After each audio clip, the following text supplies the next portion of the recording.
separation part of the machine. How do you shut down a combine? The answer is second nature to Texas farmers, but not to many firemen or EMTs that serve rural areas. It's with this in mind that the Travis and Williamson County Farm Bureaus conducted a first responder training in Taylor. In the course of a few hours, about 30 emergency personnel from 4 counties had the opportunity to spend time with local producers, hearing the lessons experience has taught them. 2 years ago, we did this on a little bit smaller scale and got a very good response, and so we felt like it was time to do it again. The nearby Case and New Holland dealership Williamson County Equipment provided all sorts of machinery for emergency crews to inspect, including balers and tractors and even a fancy new cotton picker. Dozens of Farm Bureau leaders turned out to man each of the 6 stations, helping responders understand how these pieces of equipment work and some of the issues they might face. Issues like a basket fire on a cotton stripper. A misunderstanding between one volunteer leader and a local fire department surrounding that very problem provided the inspiration for this day of training.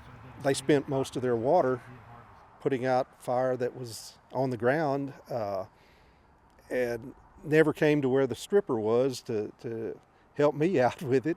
And from that point, we decided we needed to try to figure out a better way of doing things, because the cotton was just in a pile out in the middle of a field. It's not going to spread to anything.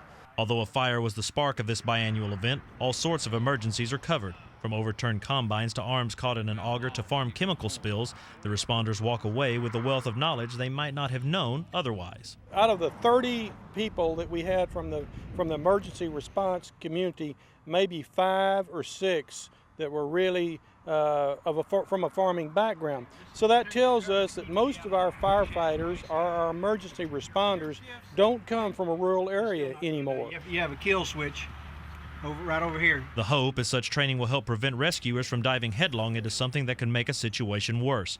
Unfortunately, training sessions like this are few and far between, but if the feedback from these public servants are any indication, ones that are in high demand. To be able to find out what controls what and what we could do as far as getting someone out of a situation for a worst case scenario, I'm very grateful to have a part of it and be able to be on the receiving end of the knowledge that was passed around today, and trying to be a sponge and soak up as much as I could.